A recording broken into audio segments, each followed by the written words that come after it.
Harmonização facial. Por que este procedimento tem deixado as pessoas tão artificiais e tão parecidas também? Veja, por exemplo, a cantora Anitta, a cantora Ludmilla e veja a deputada Erika Hilton. Olha a semelhança entre elas. Elas não eram parecidas se você buscar imagens delas de 5, 10 anos atrás.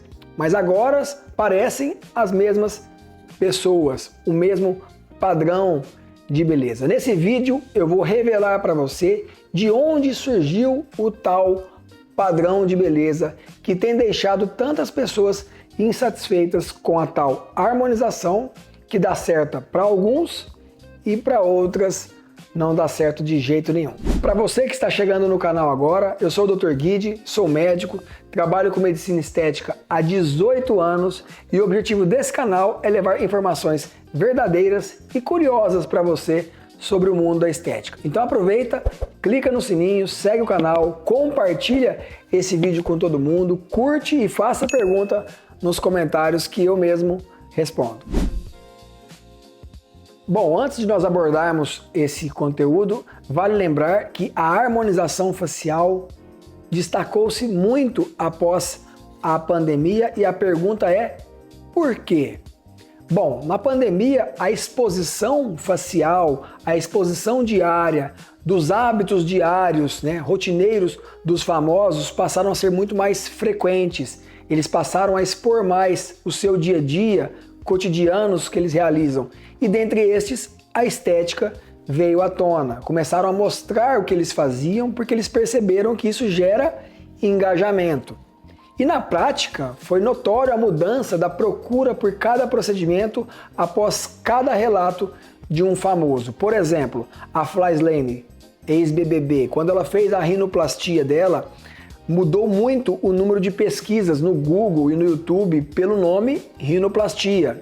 A Flávia Pavanelli, quando ela falou que fez Fox Eyes e mostrou esse procedimento na internet, no dia seguinte começou a buscar mais Fox Eyes nas redes de pesquisa na internet. O Alok, o Carlinhos Maia, quando falou de preenchimento de mandíbula, no dia seguinte triplicou a quantidade de pessoas pesquisando pelo assunto. Mas tudo isso começou também lá atrás, um pouquinho antes da pandemia, com as Kardashians, que falavam muito do seu dia a dia, dentre eles esses procedimentos estéticos. Então, na minha opinião, tudo isso começou muito após a pandemia, porque mudou um pouco o comportamento dos famosos nas redes sociais, mostrando o seu dia a dia. E não existe famoso que não faça estética.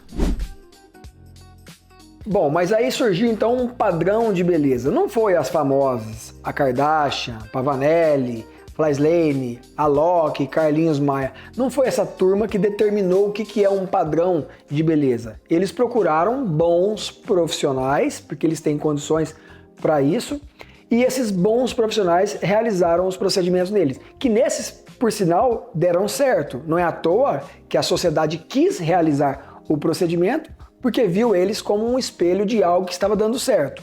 Mas o tal padrão de beleza foi criado pela indústria. Vamos lá. No passado, era utilizado um nome chamado bioplastia. Só que nesse tempo, utilizavam-se preenchedores definitivos, como, por exemplo, o PMMA. Trouxe muitas complicações, muitos problemas para os pacientes que nem sempre eram do produto, e sim da técnica mal elaborada da época.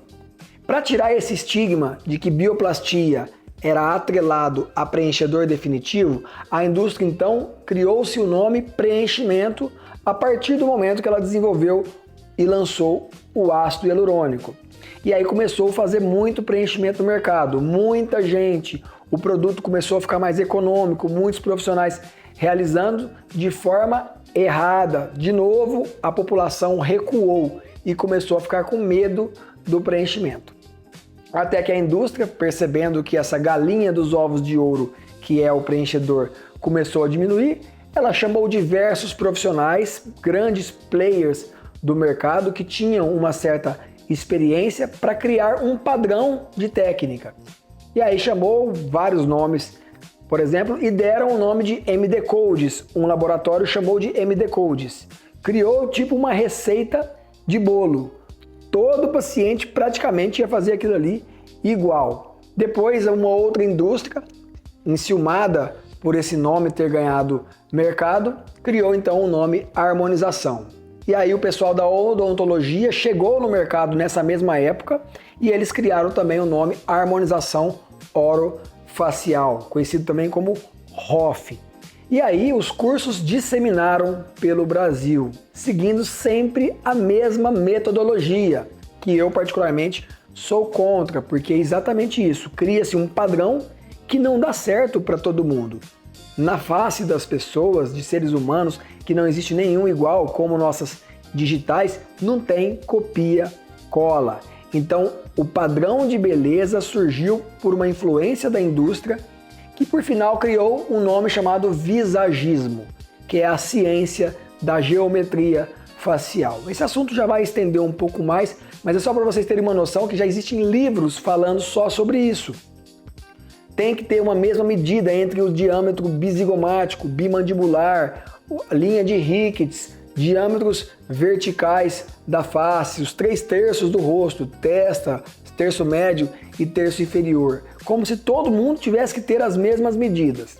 Eu até concordo com essas medidas, mas para que elas sejam um direcionamento, um norte, e não para que no final o profissional coloque uma régua no paciente, como existem por aí, tentando fazer com que todo mundo tenha o mesmo queixo, a mesma mandíbula, o mesmo nariz, a mesma boca e o mesmo contorno facial e o top model look. Por isso as pessoas ficam artificiais. Dá certo em uns, em outros não. Regra dos 3 P's. É o que eu ensino para os meus alunos e eu vou explicar para você aqui também. São 3 P. P número 1. Só fazer quando precisa. Para de inventar moda. Tá? Se o paciente nem questionou, nem se incomodou, você vai lá e fica fazendo inúmeras indicações. É isso que faz o paciente ficar artificial. Segundo P, prudência. Menos é mais. Por mais que tenha toda uma conta a ser realizada, um planejamento, peca para menos. É muito comum você pecar para menos e o paciente ficar extremamente feliz. Imagina se você tivesse feito tudo aquilo que você planejou, com certeza o paciente teria se sentido um pouco over, um pouco exagerado. Afinal, você não consegue sempre adivinhar com perfeição qual que é o desejo do paciente, por mais que tenhamos uma ótima anamnese. E por fim, o último P, o terceiro P, prática. O profissional precisa ter prática. Nós estamos vivendo a era dos especialistas, está cheio de todo mundo aí no Instagram, coloca o que quer no perfil, bandeirinha dos Estados Unidos, Harvard, não sei o que, teve lá, tirou 3 fotos e já volta falando que é um ninja do assunto. Aqui na nossa escola eu tenho alunos que fazem perguntas cabulosas no curso comigo e aí no final eu, curioso, sempre pego ali o Instagram de todo mundo, para marcar eles numa postagem mostrando o diploma, da conclusão do curso. E aí quando eu olho o Instagram, ele já se apresenta um ninja do assunto, um expert daquilo. E eu me recordo que há poucas horas ele tinha acabado de me fazer perguntas amadoras. Não vou falar nome aqui, tá? Até porque são muitos alunos, ninguém vai adivinhar de quem eu estou falando. Mas é frequente eu perceber que a pessoa aqui se mostra toda humilde, querendo aprender, e isso é o correto, mas na internet já está lá como uma referência do assunto e às vezes até dando aula. Faz o curso comigo, com um mês depois está lá dando aula para os pacientes ou para os colegas de trabalho dele em outra cidade. Então assim, a internet foi muito boa porque ela democratizou a estética, mas por um outro lado ela facilitou essa ascensão ainda muito amadora e imatura de alguns profissionais. Então o terceiro P é prática. Aprenda primeiro, treina primeiro, seja subordinado a algum outro profissional primeiro, para depois você caminhar sozinho e fazer um trabalho com excelência nos seus pacientes. Bom, e o tema desse vídeo é por que a harmonização tem deixado as pessoas tão artificiais, tão parecidas. Dei nomes aí de alguns famosos que estão ficando tudo igual. Na verdade, tudo isso que eu falei, padrão de beleza, a regra dos 3 P's, excesso de procura dos pacientes, porque está tendo um excesso de exposição dos famosos na internet depois da pandemia e um excesso de profissionais buscando mercado, buscando ganhar dinheiro por aí, fazendo quando não precisa. Mas eu vou resumir tudo isso em um único tema. Acharam que o preenchedor era a solução de todos os problemas. E o preenchedor não é a solução de todos os problemas.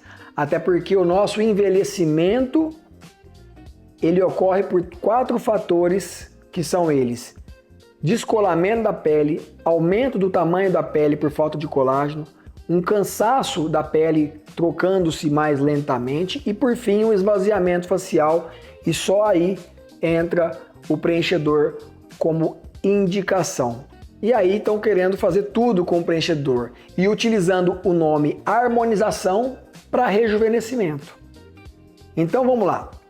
A harmonização é uma coisa, rejuvenescimento com preenchedor é outra coisa. Não se faz harmonização num homem de 60 anos como aquele da Rede Globo, o Estênio Garcia. Não se faz harmonização num senhor daquele, cheio de flacidez, com um tecido completamente descolado, um senhor de 80 e poucos anos. Aquilo ali está errado, entende? O que tinha que ter sido feito dele era um rejuvenescimento. E aí fizeram uma harmonização, criaram um ângulo de mandíbula, colocaram o queixo demais no senhor, logo ficou artificial, interferiu na mobilidade dele. Então, para ter um bom resultado estético facial, tem que entender que existem fatores, causas de envelhecimento diferentes. Quando é só para embelezamento, dá para fazer em pessoas mais jovens. Mas quando em pessoas mais velhas, que são as que mais ficaram artificiais nesse período, tem que entender que o envelhecimento tem que tratar as 4 causas. Descolou a pele? Cola. Com o quê? Bioestimulador, endolaser, face tight, ultrassom microfocado. Tem as preferências aí, né? Eu tenho as minhas, mas tudo isso tem um propósito. Cada profissional gosta de um, conforme a sua experiência. Perdeu colágeno, está produzindo menos do que perde? Bioestimulador de colágeno, laser fracionado, nutricosméticos, estímulos físicos como também o laser fracionado, tudo isso ajuda. E por fim a medicina regenerativa, né, que é os exossomos e PDRN. A pele cansou e precisa acelerar o processo de troca dela? Medicações oral, laser fracionado, peeling, dermocosmético. E por fim, o rosto murchou, porque o osso diminui e a gordura do rosto esvazia. Os compartimentos de gordura profundo esvaziam e a gente ganha compartimentos superficiais que dão esse bulldog mais pesado, anteriorizam mais a bochecha. Então há não só uma perda de gordura, como uma mudança no comportamento da gordura facial. Então precisa esvaziar onde ganhou gordura, eu faço isso com empties, como existe a possibilidade de repor volume nos pontos de sustentação facial. E quando eu quero rejuvenescer um paciente, eu não desenho o rosto dele. Eu aplico uma técnica de alta distribuição para não mudar formato e não criar essas caricaturas que nós estamos vendo por aí. Gostou desse vídeo? Compartilha, segue o canal, faça pergunta nos comentários, seja você paciente, seja você um futuro aluno, confere no link que nós temos, o link que você entra para o nosso ecossistema. Seja você paciente, por lá você encontra como agendar um horário comigo, por lá você aluno encontra como acessar os nossos cursos que estão disponíveis no momento, tanto online como presencial. E curte o nosso canal e segue o nosso canal aí. Valeu, um abraço.